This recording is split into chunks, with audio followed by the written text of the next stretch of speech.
Part 1. You are going to hear a conversation between Angela and Mr. Ray. Angela is applying to join the library. Listen to the conversation and complete the form below.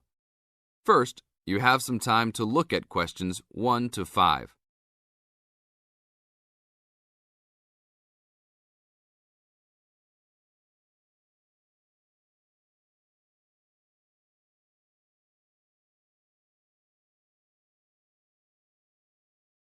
Now we shall begin.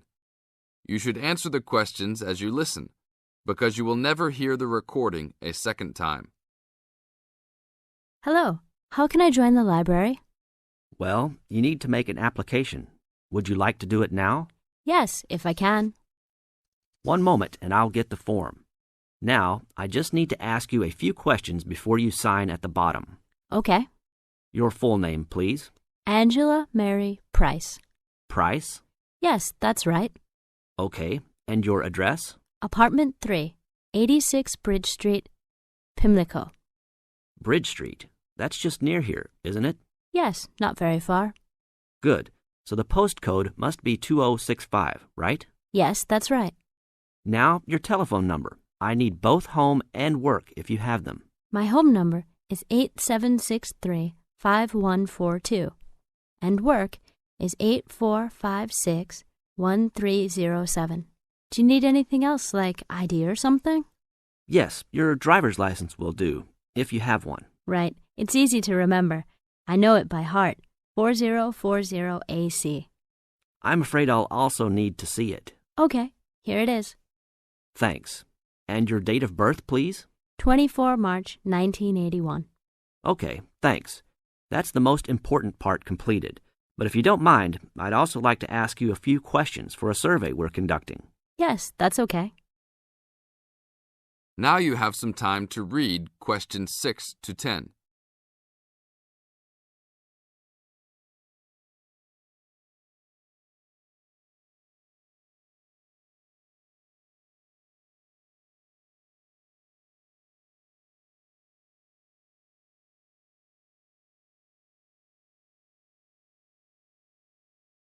As the conversation continues, answer questions 6 to 10.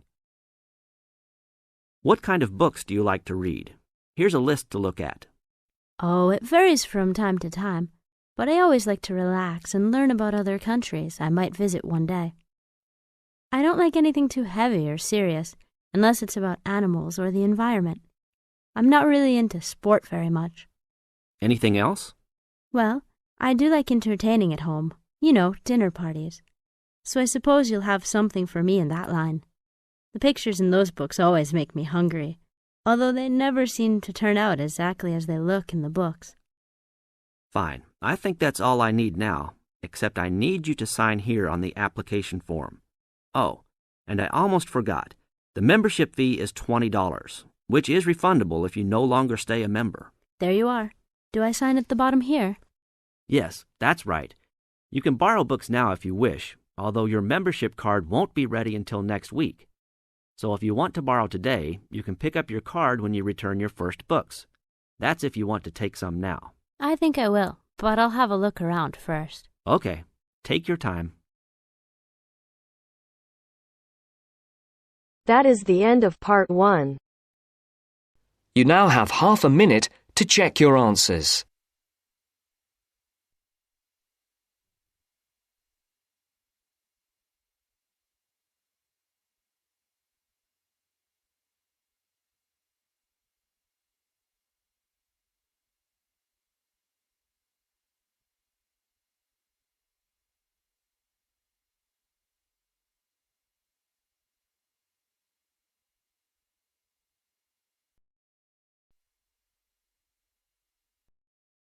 Now turns to Part 2. Part 2. You are going to hear some announcements made to a group of people who are planning a trip to Greece. First, you have some time to look at questions 11 to 15.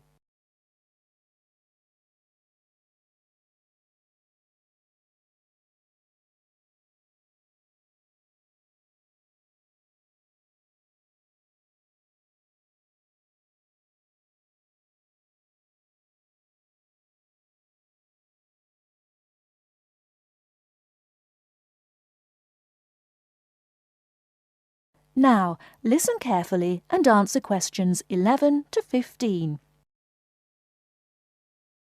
Good morning, everyone. I'm getting very excited about this trip to Greece, and I'm sure you are too. As you know, we didn't have all the details at our last meeting, but I can give them to you now. We'll leave London Gatwick Airport on British Airways next Wednesday.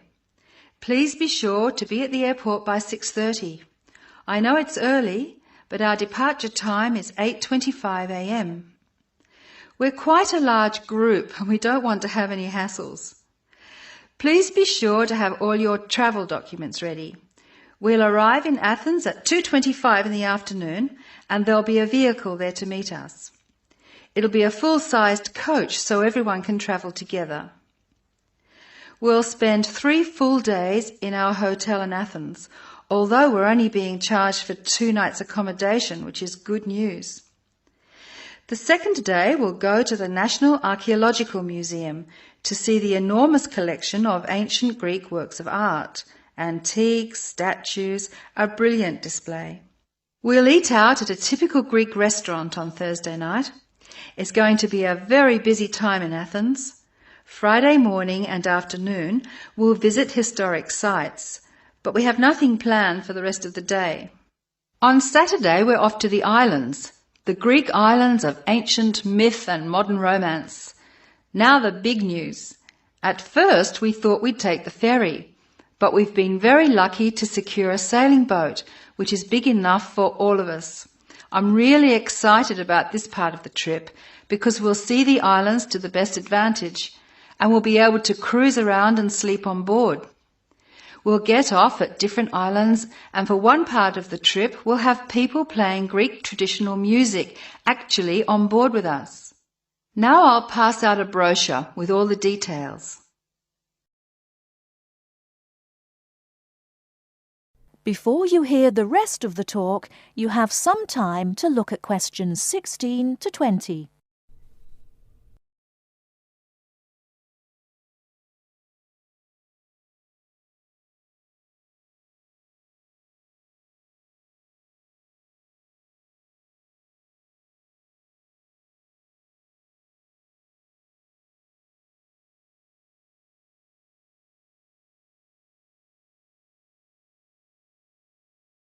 Now listen and answer questions 16 to 20.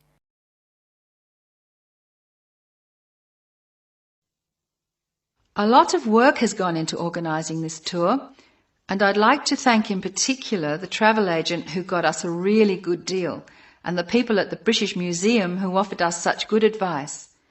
Trips like this only happen because of the hard work of really expert people. As you know, we have planned a gathering for when we return. I have a list of things which the committee would like you to bring to the party. They are your pictures and something to eat for everyone to share.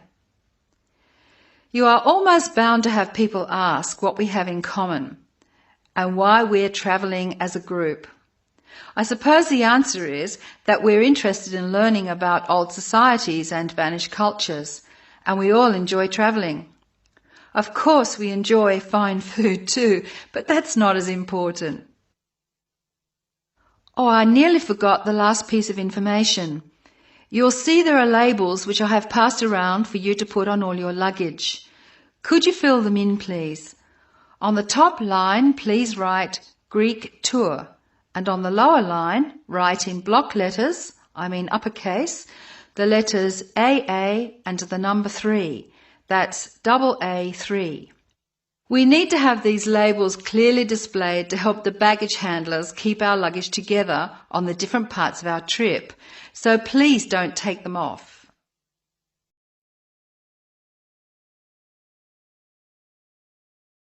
That is the end of part 2. You now have half a minute to check your answers.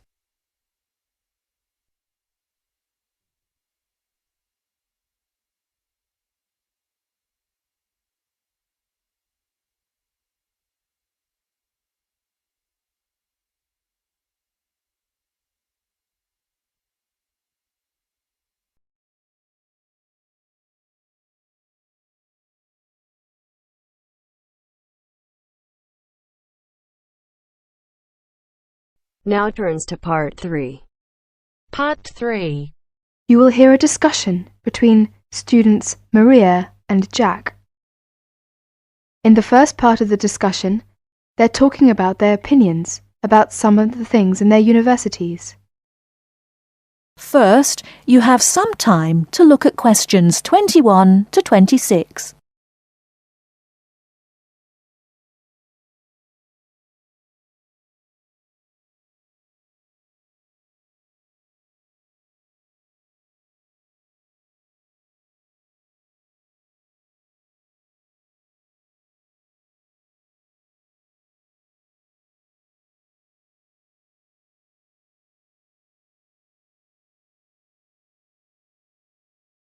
Now listen carefully and answer questions 21 to 26.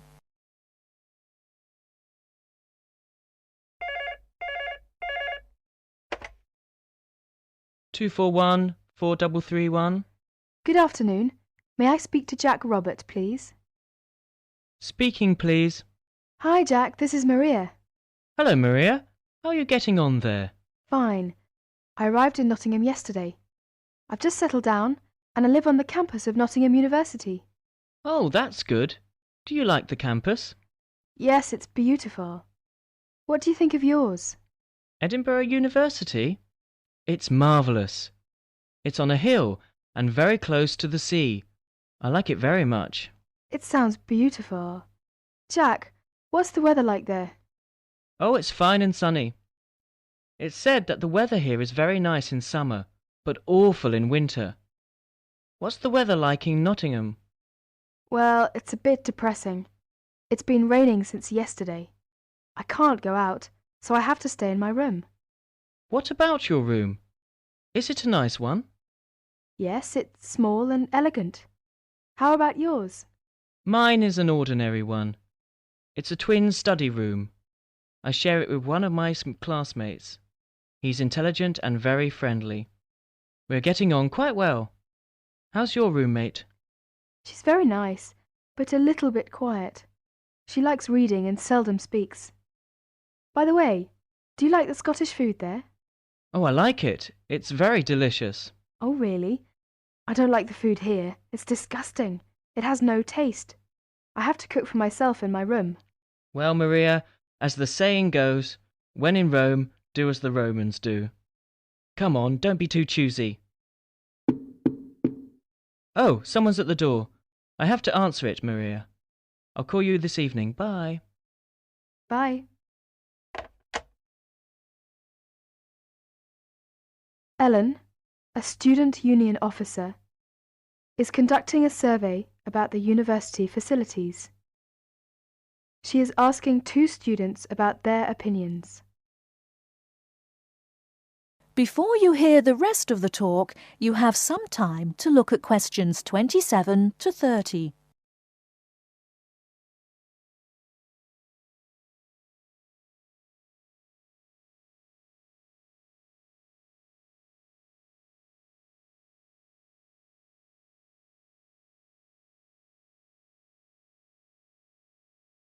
Now listen and answer questions 27 to 30. I'm Alan, and I work for the Student Union. Now, I'd like to hear your opinions about a few things in the university. We've asked for some volunteers to help us conduct this survey into how satisfied students are with the university facilities. First of all, let's take the lecture rooms. We could score them, for instance, 1 is excellent, 2 satisfactory, 3 rather poor, and 4 really bad. Robert, you first, please. What do you think about the lecture rooms here? Not so good, I'm afraid. I would score 3. They're too small for one thing. Sometimes we can hardly find a seat. Yes, but that doesn't happen very often. Personally, I think they're all right. They're comfortable and the acoustics are quite reasonable. It doesn't matter where you sit, you can always hear the lecture. I would give 2 for them. How do you feel about the car parking facilities? Are they adequate? You must be joking. I can never find a car parking space when I need one, and when I finally do, it's a very long walk to the university's teaching building. I'd give it a 4. I'm afraid I also agree. We need more car parks urgently. This is perhaps one of the major shortcomings of this campus. It gets a 4 from me as well. I come to the university 20 minutes early just so I can drive around looking for a parking space. What about the computer centre then? I think it's first class. The software base contains a large selection of learning programs, language games, and word processing facilities. I would give a score of 1. I quite agree with you. It's very modern and also under the supervision of qualified staff who can offer help to us while we work, should we need them. Oh, good. Well, what do you think of the library facilities? Let's say the periodical room first. Well, I've scored that 3. I'm sorry to have to say, but, I think the room has poor lighting, and I'm disappointed about that. I've given it a score of 1. As far as I'm concerned, it's excellent and well stocked. Thank you, Robert and Mary. Now, let's turn to the photocopying facilities. I would give it a score of 2. Personally, I think it's all right and it's very helpful. Huh?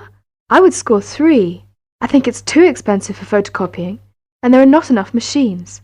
Sometimes we have to stand in a line. Okay. Now, let's talk about the... That is the end of part 3. You now have half a minute to check your answers.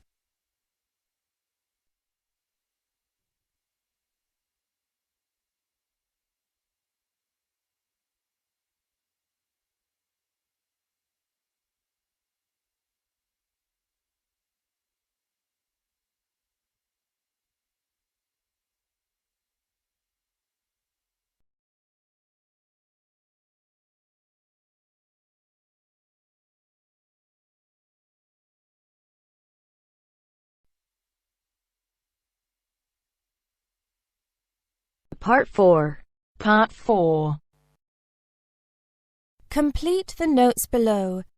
Use no more than 3 words for each answer. First, you have some time to look at questions 31 to 40.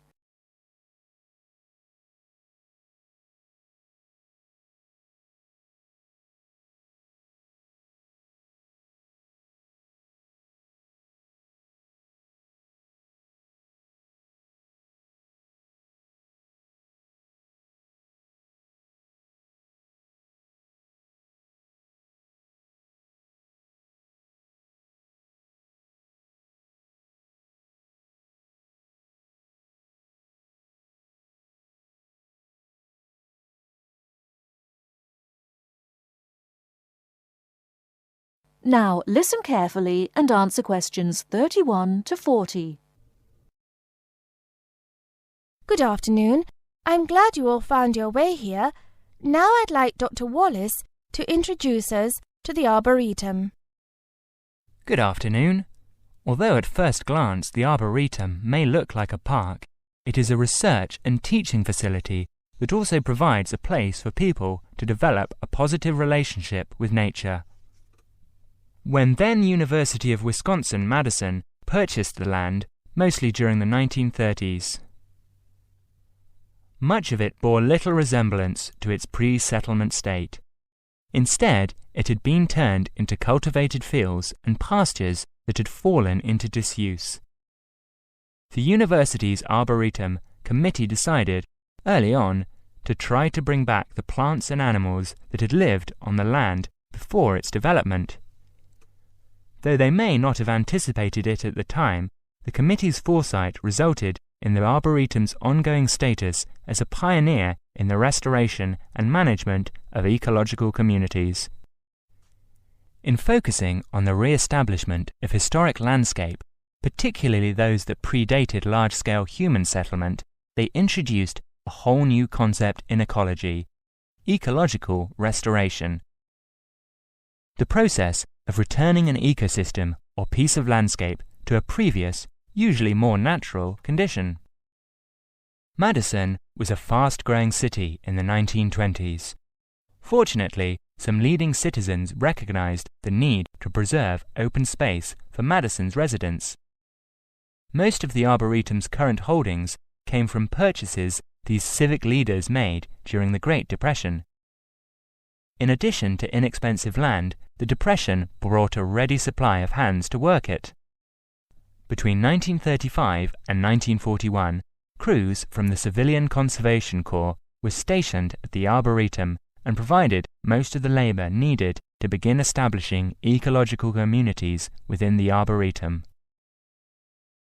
Efforts to restore or create historic ecological communities have continued over the years, with the result that the Arboretum's collection of restored ecosystems is not only the oldest, but also the most extensive such collection. In addition to these native plant and animal communities, the Arboretum, like most arboreta, has traditional collections of labelled plants arranged in garden-like displays. These horticultural collections, featuring trees and shrubs of the world, are the state's largest woody plant collections. That is the end of part 4. You now have half a minute to check your answers.